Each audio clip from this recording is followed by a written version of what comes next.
Peradaban pertama di dunia tidak lahir sebagai satu kerajaan besar, melainkan sebagai kumpulan kota yang berdiri sendiri. Kota-kota ini berbagi lingkungan, bahasa, dan teknologi, tetapi tidak pernah menyatu menjadi satu kekuasaan. Untuk memahami mengapa, kita perlu melihat bagaimana sistem kota Sumer bekerja, bertahan, dan mencapai batasnya. Dan disinilah kisah dunia kota negara Sumer dimulai.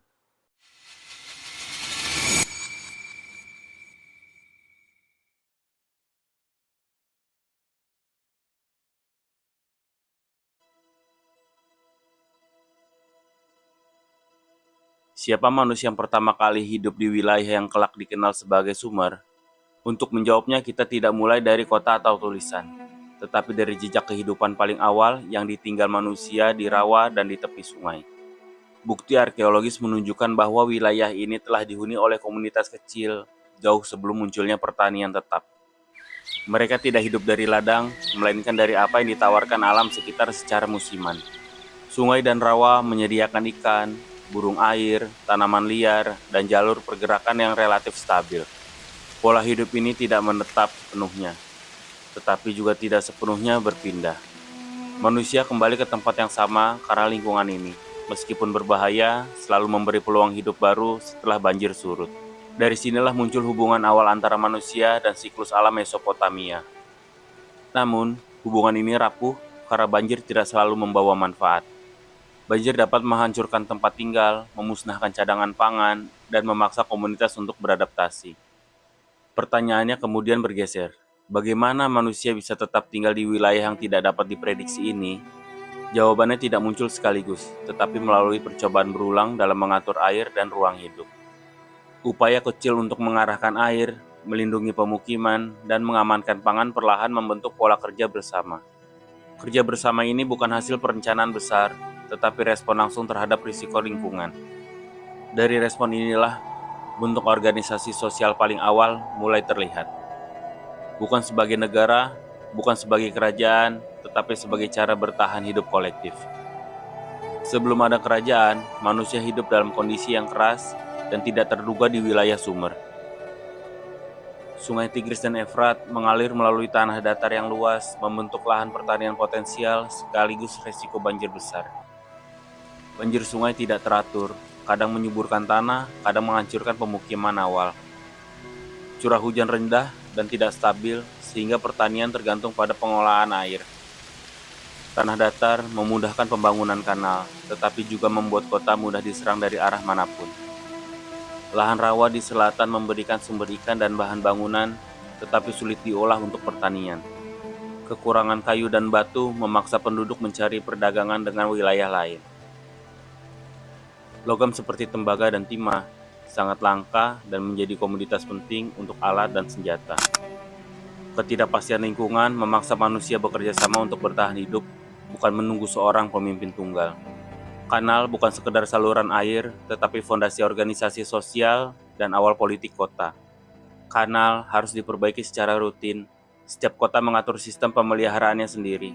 Pengelolaan air menghasilkan surplus pertanian yang memungkinkan pertumbuhan pemukiman. Surplus ini juga memungkinkan spesialisasi tenaga kerja, tukang, pengrajin, dan pedagang. Dari pengelolaan air dan surplus inilah kota-kota awal mulai muncul. Contoh kota awal termasuk Uruk, Ur, Eridu, Lagas, dan Nippur. Kota-kota ini tetap mandiri, tidak ada pusat politik yang dominan. Setiap kota mengembangkan administrasi awal, catatan distribusi pangan, daftar pekerja, dan sistem tenaga kerja. Sistem ini menjadi fondasi birokrasi pertama di dunia. Pemeliharaan kanal dan pertanian memerlukan koordinasi yang kompleks antar penduduk. Banjir yang merusak bisa memaksa kerja kolektif untuk memperbaiki saluran dan irigasi. Pemukiman tumbuh di lokasi strategis, dekat sungai, tanda subur, dan akses transportasi.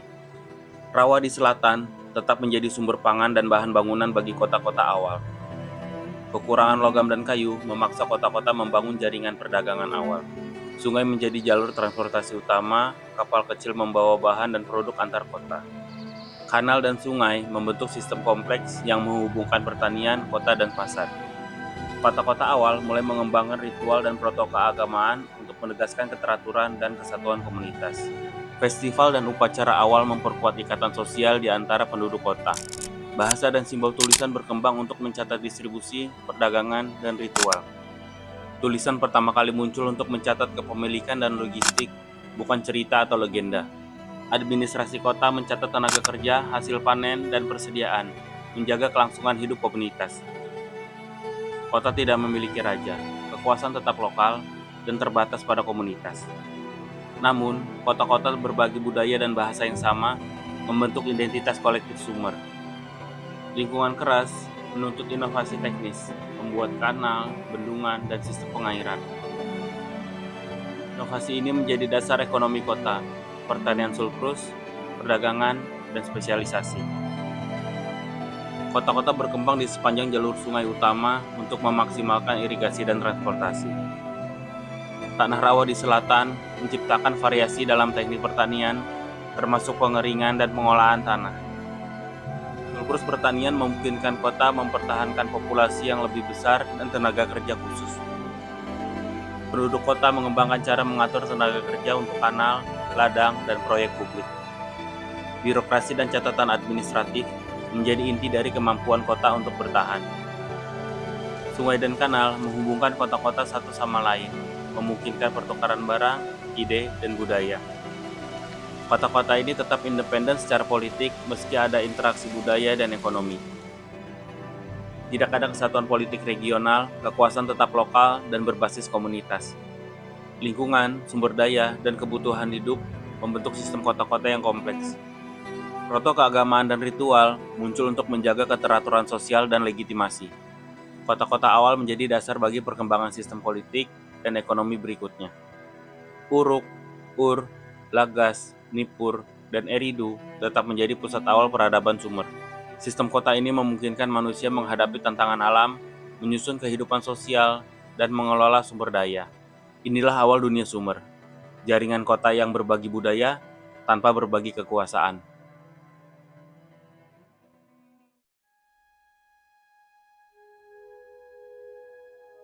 Setelah manusia menetap, kota hanya dapat bertahan jika hal-hal vital dikendalikan. Air harus diarahkan, dibagi, dan dijaga agar tidak merusak pemukiman. Pangan harus dikumpulkan dan dilindungi dari kekurangan dan pembusukan. Pergerakan orang dan barang harus dapat dipantau. Tanpa kontrol atas hal-hal ini, kota tidak menjadi pusat kehidupan, tetapi sumber krisis. Kontrol muncul sebagai kebutuhan praktis, bukan sebagai ide kekuasaan. Bentuk kota sendiri adalah alat kontrol pertama. Tembok memisahkan ruang aman dari luar. Gerbang membatasi dan mencatat siapa yang masuk dan keluar. Jalan dan kanal mengarahkan aktivitas sehari-hari. Pusat kota menempatkan sumber daya di titik yang mudah diawasi. Dengan mengatur ruang, kota mengatur perilaku tanpa perlu perintah langsung. Di dalam kota, manusia tidak lagi hidup secara mandiri. Akses terhadap air, pangan, dan perlindungan bergantung pada sistem bersama. Ketergantungan ini menciptakan kepatuhan tanpa kekerasan. Bertahan hidup tidak lagi ditentukan oleh kemampuan pribadi, tetapi oleh akses. Sistem menentukan kapan seorang makan, bekerja, dan bergerak. Kehidupan menjadi stabil dan dapat diprediksi. Namun stabilitas ini datang dengan konsekuensi. Pilihan individu menjadi sempit, keluar dari sistem berarti kehilangan perlindungan. Kota membentuk perilaku manusia melalui kebutuhan, bukan paksaan. Kontrol kota tidak dijalankan oleh satu fungsi tunggal. Ia dijalankan oleh rutinitas dan fungsi harian, distribusi sumber daya, pemeliharaan kanal, dan pengelolaan ruang. Orang-orang yang menjalankan fungsi ini menjaga kota tetap bekerja. Mereka tidak selalu memiliki otoritas formal. Namun tanpa mereka, sistem kontrol runtuh. Kontrol hadir sebagai proses yang terus berulang. Ketika orang tidak mematuhi kontrol kota, masalahnya adalah gangguan fungsi. Mengambil air di luar jalur, menyimpan pangan tanpa izin, atau melanggar akses gerbang dianggap pelanggaran. Respon kota bersifat langsung dan praktis. Akses terhadap distribusi dapat dihentikan, hak penggunaan fasilitas bersama dapat dicabut, individu dapat dikeluarkan dari ruang kota. Hukuman ini tidak bersifat simbolik, ia dirancang untuk memulihkan fungsi sistem. Kepatuhan dipaksakan melalui konsekuensi nyata. Namun, kontrol semacam ini hanya bekerja sejauh orang bergantung pada sistem. Kontrol kota bekerja efektif di dalam batasannya sendiri. Namun ia tidak dapat mengendalikan kota lain. Tidak ada mekanisme untuk menyatukan kontrol lintas wilayah. Setiap kota mengembangkan sistemnya sendiri. Kontrol bersifat lokal dan terfragmentasi. Ketika tekanan meningkat, kontrol semata tidak lagi cukup. Disinilah kebutuhan akan legitimasi mulai muncul.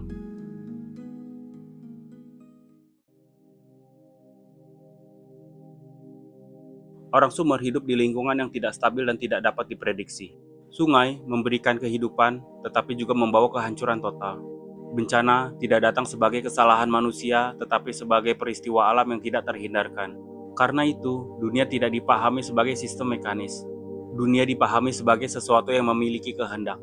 Jika dunia memiliki kehendak, maka ia harus memiliki penguasa. Dari pemahaman inilah sistem kepercayaan Sumer berkembang.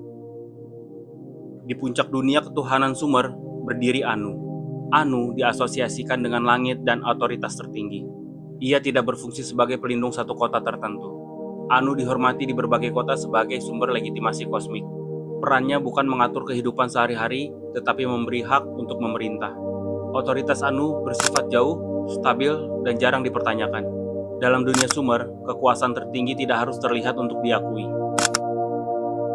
Jika Anu adalah sumber legitimasi, maka keputusan dunia dijalankan oleh Enlil. Enlil berpusat di kota Nippur. Nippur bukan kota penakluk dan tidak menguasai wilayah luas. Namun Nippur diakui sebagai pusat religius seluruh dunia Sumer. Enlil diasosiasikan dengan angin, badai, dan keputusan yang tidak terelakkan. Banjir dan kehancuran dipahami sebagai hasil keputusan Enlil. Keputusan ini bukan hukuman moral, tetapi penetapan nasib. Karena itu, Enlil memberi legitimasi tanpa perlu kekuatan militer. Kota-kota lain menghormati Nippur karena keputusan Tuhan dianggap sah di sana. Dalam dunia yang diatur oleh keputusan keras, manusia tetap mencari cara bertahan. Disinilah peran Enki menjadi penting. Enki berpusat di kota Eridu, salah satu kota tertua di Sumer. Eridu terletak dekat sumber air tawar. Karena itu, Enki diasosiasikan dengan air, kebijaksanaan, dan kehidupan. Enki tidak menentang otoritas Anu atau keputusan Enlil. Ia mencari celah dan solusi untuk manusia. Dalam banyak kisah, Enki menyelamatkan manusia melalui kecerdikan. Hal ini mencerminkan keyakinan bahwa dunia dapat dinegosiasikan. Kota-kota Sumer tidak hanya bertahan, tetapi juga tumbuh dan bersaing. Pertumbuhan selalu membawa konflik dan kekerasan. Semua ini dipersonifikasikan dalam Inanna. Inanna berpusat di kota Uruk. Uruk adalah kota besar dengan populasi padat dan ambisi ekspansi. Inanna mewakili kesuburan sekaligus perang. Bagi orang Sumer, ini bukan kontradiksi. Pertumbuhan dan kehancuran berasal dari energi yang sama. Inanna memberi legitimasi pada ambisi dan ekspansi Uruk. Dunia perdagangan membutuhkan ritme dan kepastian. Kota Ur berkembang sebagai pusat perdagangan penting. Ur menempatkan Nana sebagai dewa utama. Nana diasosiasikan dengan bulan dan siklus waktu. Fase bulan penting untuk kalender dan perjanjian. Dagangan dan perhitungan ekonomi bergantung pada keteraturan waktu. Karena itu, Nana menjadi pusat kehidupan religius Ur. Dari keteraturan waktu, muncul kebutuhan akan kejelasan dan keadilan. Disinilah peran Utu muncul. Utu dihormati di kota-kota seperti Sipar dan Larsa. Utu diasosiasikan dengan matahari dan cahaya. Dalam dunia Sumer, keberadaan berarti sesuatu yang terlihat. Sumpah, kontrak, dan perjanjian memperoleh makna religius. Keadilan bukan soal niat batin, tetapi ada yang dapat disaksikan. Hubungan dengan para dewa tidak bersifat bebas. Ritual inti dijalankan oleh pendeta kuil. Pendeta dilatih dan ditunjuk untuk melayani dewa pelindung kota. Masyarakat umum dapat berdoa dan memberi persembahan. Namun komunikasi ritual utama dimediasi secara ketat. Kesalahan ritual dianggap berbahaya bagi keseimbangan dunia. Setelah kematian, semua manusia menuju dunia bawah. Dunia ini dikenal sebagai Kur atau Irkala. Ia diperintah oleh Ereshkigal. Ereshkigal tidak memiliki kota pelindung. Dunia bawah tidak memberi identitas atau ganjaran. Raja dan rakyat memiliki nasib yang sama. Tidak ada penghakiman moral. Karena itu, makna hidup tidak dipindahkan ke akhirat. Kota-kota Sumer mengenal dewa yang sama. Namun, setiap kota hidup dengan logika ketuhanan yang berbeda. Tidak ada satu dewa yang menyatukan semua kota. Kepercayaan justru memperkuat identitas lokal. Dunia Sumer tetap terfragmentasi. Dari kondisi inilah, kebutuhan akan bentuk otoritas baru akan muncul.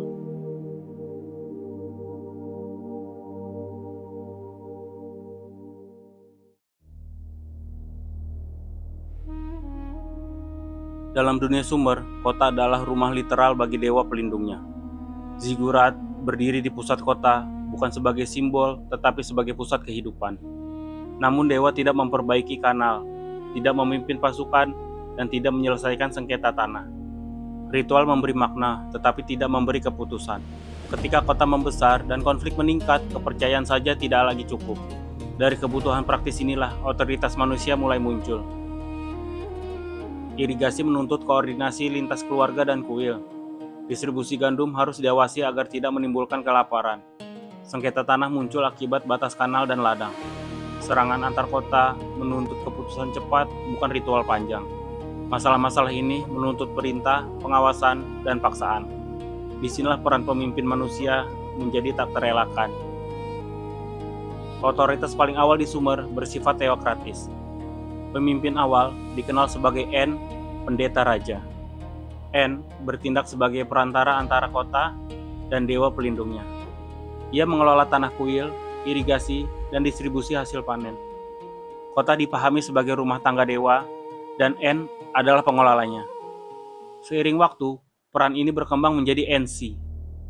Ensi berarti pengelola ladang, seorang pelayan bagi dewa kota. Ensi menggabungkan fungsi religius, ekonomi, dan administratif. Salah satu Ensi yang terdokumentasi jelas adalah Urukagina.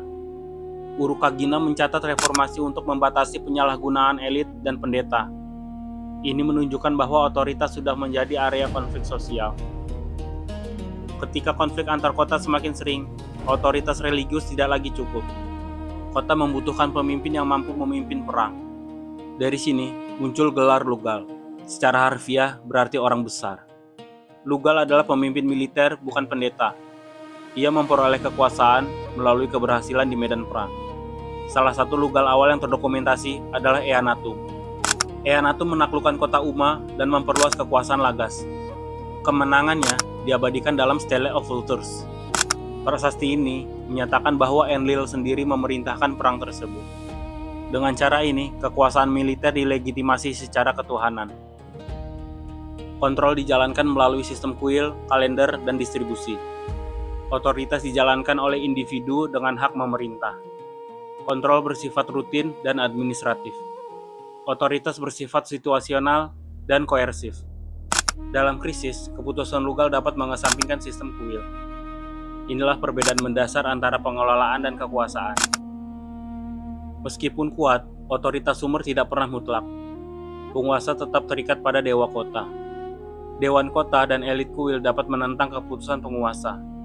Kekalahan militer dapat menghancurkan legitimasi ketuhanan. Kekuasaan harus terus dibuktikan, bukan diwariskan secara otomatis. Upaya penyatuan terbesar sebelum era kekaisaran dilakukan oleh Lugal Zegsi. Ia menaklukkan banyak kota Sumer melalui kekuatan militer. Setelah menang, ia memproklamasikan diri sebagai penguasa seluruh Sumer. Namun ia tidak membongkar struktur kota negara. Setiap kota tetap setia pada dewa dan elitnya sendiri. Tidak ada sistem administrasi terpadu lintas wilayah. Persatuan hanya bertahan selama dominasi militer berlangsung. Ketika kekuatan militer runtuh, persatuan ikut runtuh. Lugal Zegsi menyatukan wilayah tetapi bukan sistem. Otoritas Sumer tetap berbasis kota, bukan wilayah. Tidak ada mekanisme permanen untuk menguasai banyak kota sekaligus. Kekuasaan bergantung pada individu, bukan institusi. Karena itu, stabilitas jangka panjang tidak tercapai. Keterbatasan inilah yang membuka jalan bagi bentuk kekuasaan baru. Kekuasaan yang tak lagi bergantung pada kota, tetapi pada wilayah.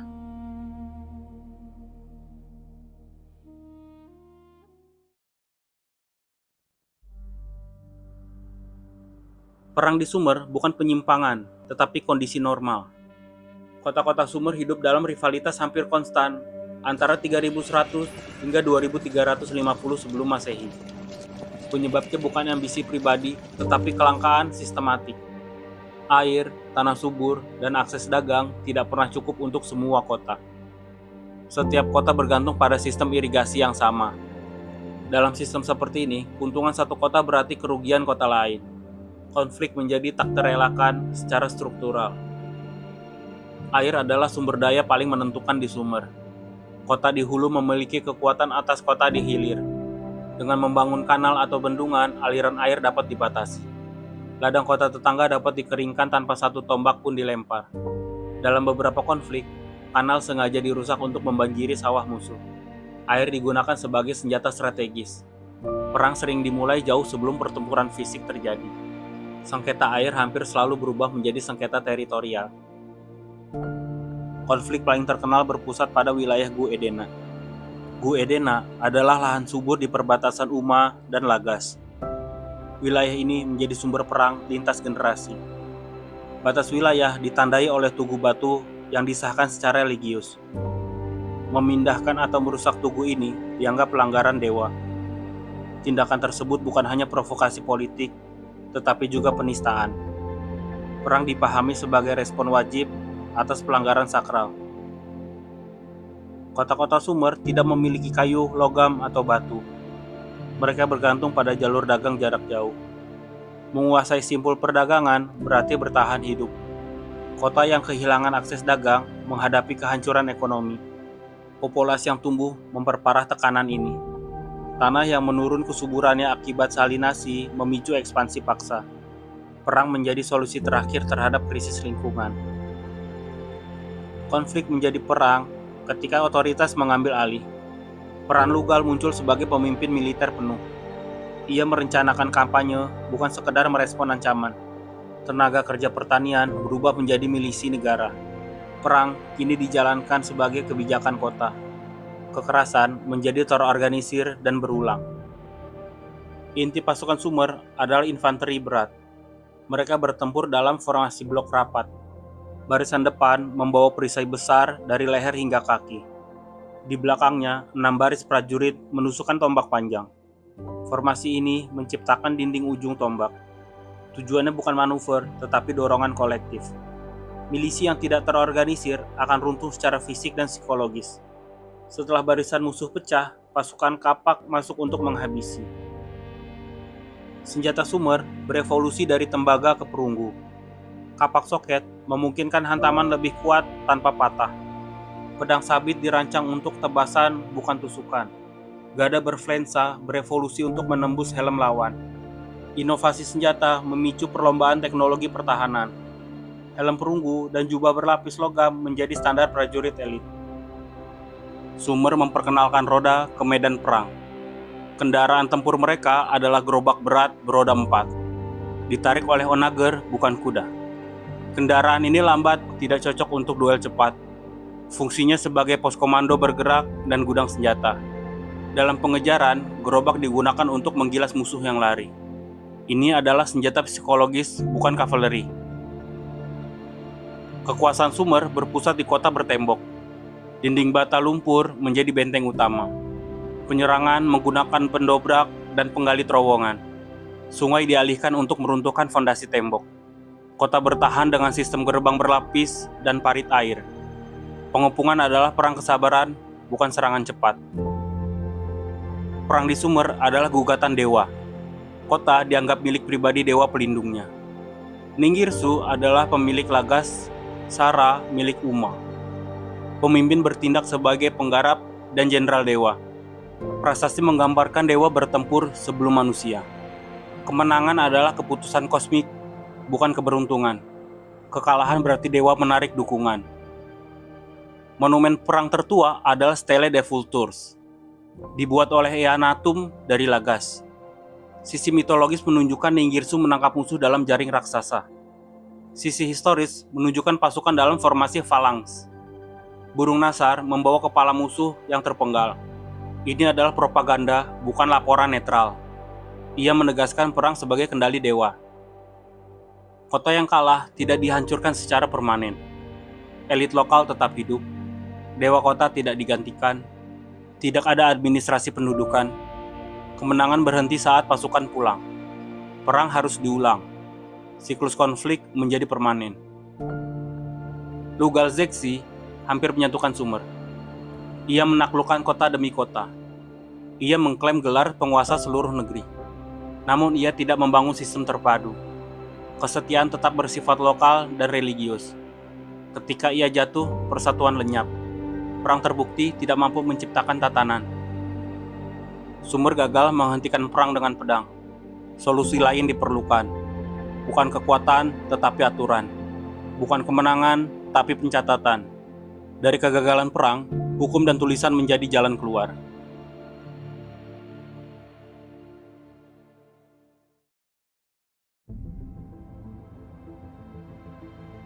Mengapa dunia Sumer tetap terpecah menjadi banyak kota, meski berbagi bahasa, dewa, dan teknologi yang sama?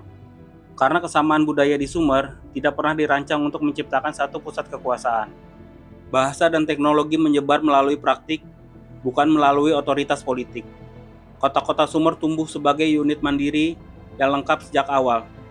Setiap kota memiliki ekonomi, ritual, dan administrasi yang cukup untuk berdiri sendiri. Tidak ada kebutuhan struktural untuk bergantung pada kota lain. Kesamaan justru memungkinkan persaingan yang intens, bukan penyatuan. Ketika satu kota menang dalam perang, ia tidak mewarisi sistem yang kalah. Administrasi Sumer dirancang untuk mengelola satu kota, bukan kota lain. Gudang, pencatatan, dan distribusi pangan tidak dapat dipindahkan tanpa merusak legitimasi lokal. Penguasa pemenang tidak memiliki alat untuk mengontrol administrasi kota yang ditaklukkan. Mengganti pejabat berarti membongkar sistem yang menopang kota.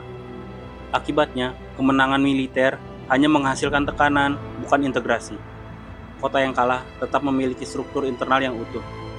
Penaklukan tidak menciptakan kendali berkelanjutan. Kemenangan di Sumer tidak bersifat kumulatif.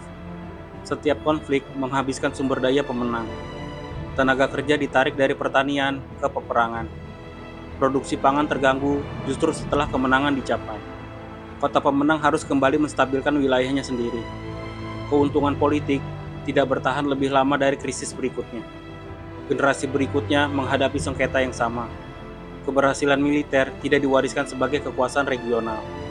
Setiap kemenangan berakhir sebagai episode, bukan fondasi. Di Sumer, legitimasi kekuasaan berasal dari dewa kota, bukan dari penaklukan. Setiap dewa dianggap sebagai pemilik sah wilayahnya sendiri. Menguasai kota lain berarti mengklaim otoritas dari dewa kota tersebut. Klaim semacam itu tidak dapat dibenarkan secara religius. Bahkan pemenang perang tetap harus mengakui kedaulatan dewa kota yang dikalahkan. Agama memperkuat batas kota, bukan melampauinya. Ritual dan kuil mengikat penduduk kepada identitas lokal. Kekuasaan tanpa legitimasi religius dianggap tidak sah. Karena itu, agama menstabilkan fragmentasi, bukan menyatukannya. Meskipun terfragmentasi, dunia Sumer tidak runtuh dengan cepat. Karena setiap kota berfungsi sebagai unit yang lengkap. Kejatuhan satu kota tidak mematikan sistem kota lain. Krisis bersifat lokal, bukan sistematik. Kota lain dapat terus memproduksi pangan dan mengelola dirinya sendiri. Fragmentasi menciptakan ketahanan terhadap kegagalan tunggal. Sistem ini menyerap guncangan meskipun tidak berkembang secara politik. Sumer stabil dalam jangka panjang tetapi stagnan dalam skala. Ketahanan ini memiliki harga, tidak ada integrasi. Fragmentasi bukan kecelakaan, tetapi kondisi bawaan sistem Sumer. Sistem ini bekerja untuk kota, bukan untuk wilayah luas. Selama batas ini tidak dilampaui, dunia Sumer tetap terpecah namun bertahan. Perubahan besar hanya mungkin muncul apabila ada alat yang melampaui batas kota. Alat itu bukan senjata, melainkan sistem pencatatan dan pengendalian.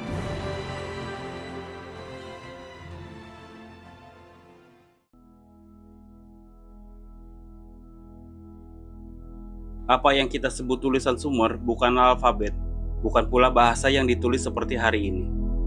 Ia adalah sistem tanda yang berkembang secara bertahap dari gambar menjadi simbol. Bentuk awalnya dikenal sebagai proto-cuneiform. Pada tahap ini, tanda tidak mewakili bunyi, tetapi benda dan konsep. Hewan, tanaman seperti jelai, dan jumlah digambarkan secara langsung. Tulisan pada tahap ini lebih mirip katalog visual daripada bahasa tertulis. Ketika kebutuhan menulis meningkat, gambar menjadi terlalu lambat dan terlalu rumit. Tanda-tanda mulai disederhanakan agar bisa ditulis dengan cepat dan konsisten. Alat tulis dari batang buluh ditekan ke tanah liat basah. Tekanan ini meninggalkan tanda kecil berbentuk segitiga. Bentuk segitiga ini dikenal sebagai bentuk baji.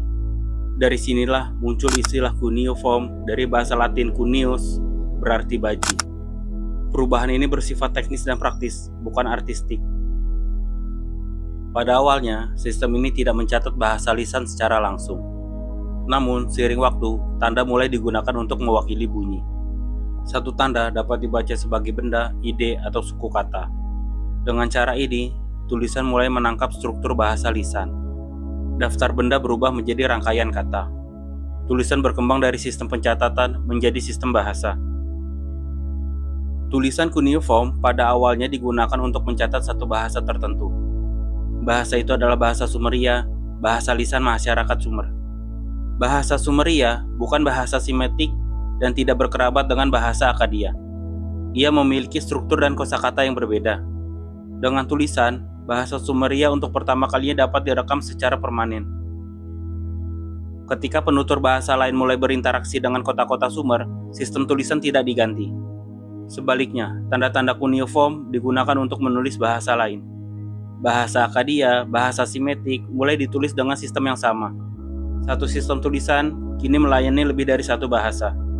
Tulisan terpisah dari satu bahasa, tetapi tidak dari tradisi Sumeria. Tidak semua teks Sumer bersifat administratif. Ada daftar kata, doa, himne, dan teks sastra awal. Daftar leksikal digunakan untuk mempelajari hubungan antara tanda dan makna. Teks sastra merekam mitos, pujian kepada dewa, dan kisah kepahlawanan. Tulisan menjadi alat untuk menyimpan bahasa dan cerita. Menulis tidak dipelajari secara alami. Ia diajarkan melalui latihan panjang di sekolah juru tulis. Murid menyalin tanda yang sama berulang kali di atas tanah liat. Keseragaman tanda dijaga melalui praktik, bukan aturan tertulis. Standar muncul dari kebiasaan bersama, bukan otoritas pusat. Sistem tulisan ini sulit dipelajari dan memerlukan latihan bertahun-tahun. Banyak tanda memiliki lebih dari satu makna. Arti sering bergantung pada konteks. Kesalahan kecil dapat mengubah makna secara keseluruhan. Tulisan ini kuat, tetapi tidak sederhana.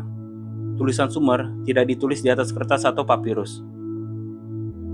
Media utamanya adalah tanah liat basah.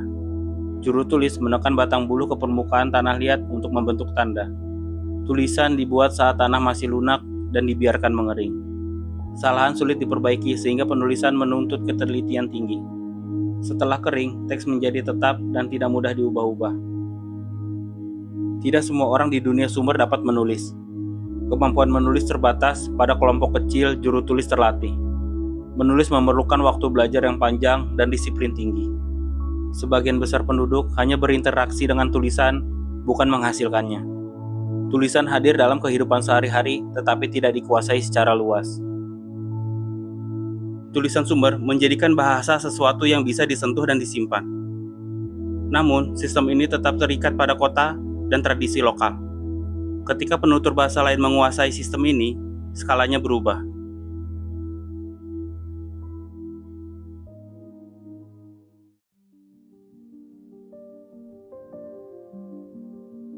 Jika sistem kota Sumer begitu stabil, apa yang akhirnya mematahkannya?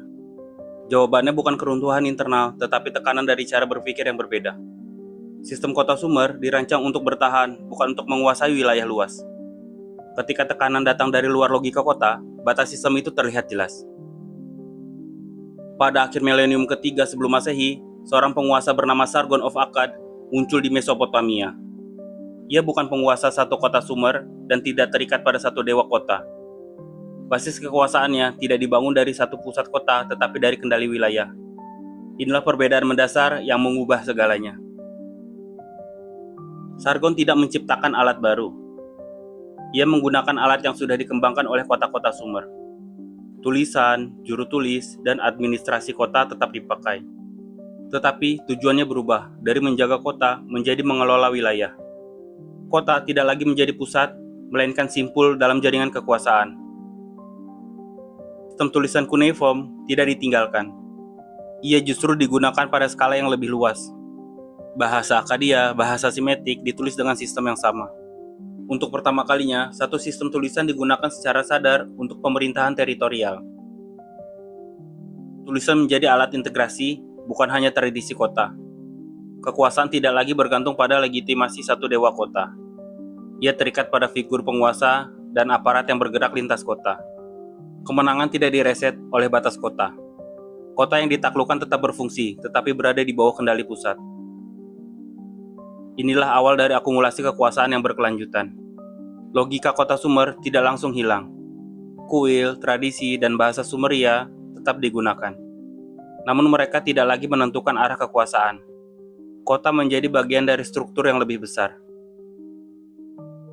Otonomi berubah menjadi administrasi. Ini bukan sekedar penaklukan kota oleh kota lain. Ini adalah perubahan cara kekuasaan dipahami dan dijalankan. Sistem yang dirancang untuk fragmentasi kini dipaksa melayani integrasi. Batas kota tidak lagi menjadi batas politik. Dunia Sumer tidak runtuh karena gagal. Ia mencapai batas maksimal dari logika kota. Ketika kekuasaan bergerak melampaui batas itu, sistem baru diperlukan. Dengan munculnya kekuasaan teritorial, era kota negara berakhir. Dari fondasi Sumer, dunia kekaisaran mulai terbentuk.